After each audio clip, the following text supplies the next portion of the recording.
यहाँहरूलाई आज फेरि म यो युट्युबको सूर्य सरको क्लासमा स्वागत गर्न चाहन्छु। आज मैले यहाँहरूको लागि एकदमै उपयोगी विषयवस्तु लिएर आएको छु कि स्क्वायर अफ 2 और 3 डिजिट। एकदम बिना क्याल्कुलेटर तपाईँ दुई अङ्कको सङ्ख्या अथवा 3 अङ्कको सङ्ख्याहरूलाई एकैछिनमा केही सेकेन्डमै तपाईँ कसरी स्क्वायर निकाल्न सक्नुहुन्छ है। स्क्वायर यो सबैको लागि उपयोगी छ। यो जस्तो मैले यहाँ एक्जाम्पल लिए 12 को स्क्वायर कसरी गर्ने, 12 को 2 डिजिट को पहिला सिक्यौँ। 12 को स्क्वायर गर्नको लागि पहिला तपाईँ के गर्नुहुन्छ, 1 र 2 छ, यहाँ 2 को स्क्वायर 4 लेखिदिनु, ठिक छ। 1 र 2 लाई गुणन गर्नु, 2 1 दुना 2 2 दुना 4 लेखिदिनु, लास्टमा 1 को स्क्वायर कति 1 लेखिदिनु। 12 को स्क्वायर 144 आयो। यसै प्रकार तपाईँ ल 29 को स्क्वायर निकाल्नुहुन्छ। 29 को स्क्वायर के हुन्छ, 2 र 9 छ, यहाँ 9 को स्क्वायर 9 9 मा 81 को 1 हात लागि कति आयो 8 आयो। अब यहाँ जम्मैलाई गुणन गर्नु, 2 9 मा 18 18 दुना 36 36 मा 8 जोड्दा कति हुन्छ 44 44 को 4 आयो, हातमा कति 4 आयो। अनि 2 को स्क्वायर 4 4 मा 4 जोडिदिनु भने यो 8 हुन्छ। यसरी स्क्वायर निकाल्नको लागि 2 डिजिट को स्क्वायर निकाल्नको लागि जस्तो अर्को म एक्जाम्पल दिन्छु। 58 लिजिए। 58 को स्क्वायर निकाल्नु छ भने के गर्नुहुन्छ, पहिला 8 को स्क्वायर 8 8 64 को 4 हात लागि 6 आयो। 8 5 40 40 दुना 80 80 मा 6 जोडिदिनु 86 हात लागि कति आयो 8 आयो। 5 5 25 25 मा 8 जोडिदिनु भने 33। एकदमै इजी छ। तपाईँ 2 डिजिट को स्क्वायर फाइन्ड आउट गर्नको लागि यो प्र्याक्टिस गर्नु भने तपाईलाई केही सेकेन्डमा पत्ता लगाउन सक्नुहुन्छ। जस्तो मैले अर्को लिए ल 97 लिए। 97 को स्क्वायर निकाल्न के गर्नुहुन्छ, पहिला 7 को स्क्वायर के गर्नुहुन्छ, अघि जस्तै 7 सता 49 को 9 हात लागि कति आयो 4 आयो। 9 सता 63 63 दुना कति हुन्छ, यो तीनटालाई गुणन गर्ने है। 9 सता 63 63 दुना 126 126 मा 4 जोड्नु भयो भने कति हुन्छ, यो 130 हुन्छ। 130 मा यहाँ 0 लेख्नु, हात लागि कति आयो 13 आयो।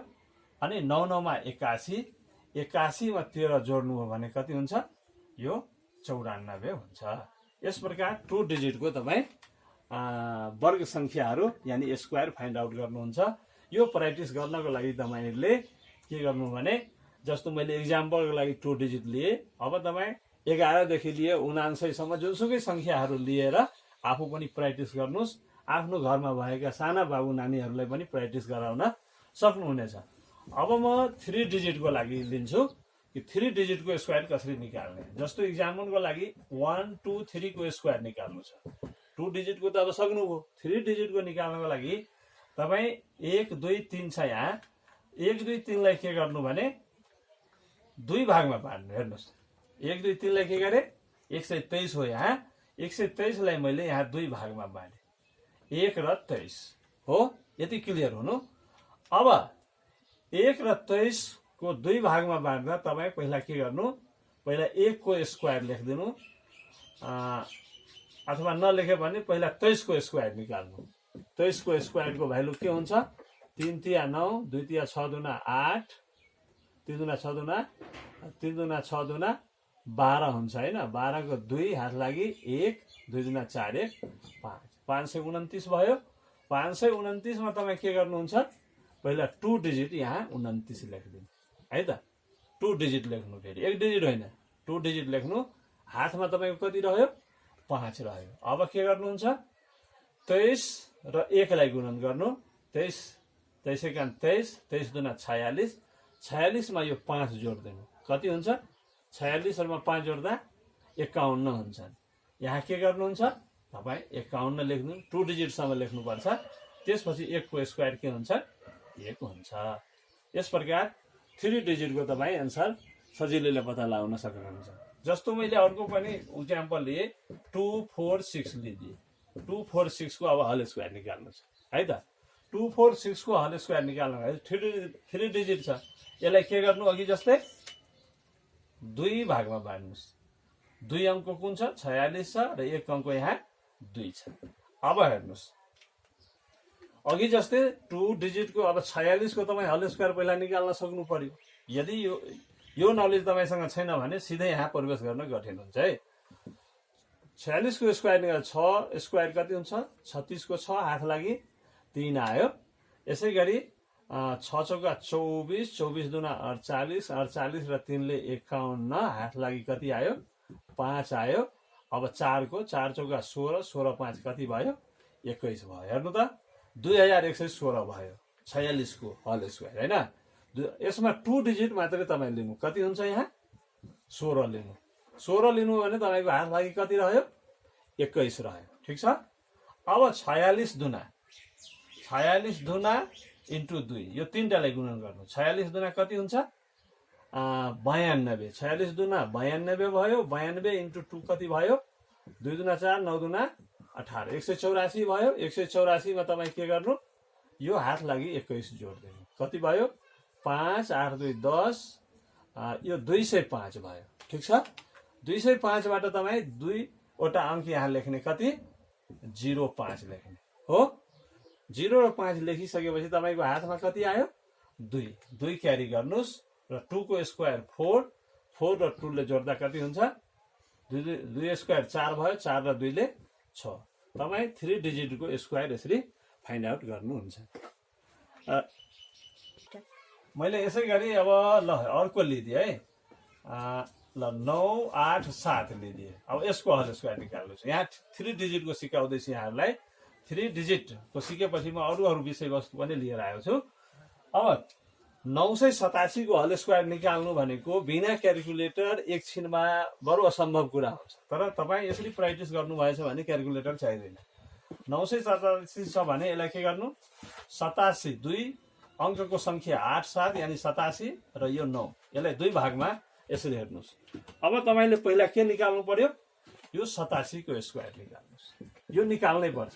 87 को स्क्वायर फाइन्ड आउट गर्न 7 7 49 को 9 हात लागि कति 4 आयो। 8 7 56 56 दुना 112 112 र 4 ले कति हुन्छ 116।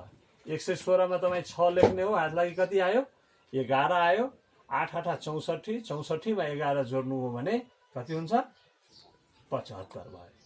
अब 75 6 9 आएपछि तपाईले यहाँ लेख्नु पर्ने पहिला अंक कुन हो 87 को स्क्वायरबाट 2 डिजिट मात्रै लेख्नुस्। यति मात्रै लेख्नुस् कति 6 9 लेख्नुस्। तपाईको हातमा कति आयो 75 आयो। त्यो बुझ्नुस्। यो हातमा 75 आइसकेपछि अब के गर्नु 87 इन्टु 9 इन्टु 2 यो तीनटालाई गुणन गर्नु। 87 इन्टु 9 कति हुन्छ त 9 7 63 को 3 9 8 72 6 78 यानी 87 इन्टु 9 भनेको 783 भयो।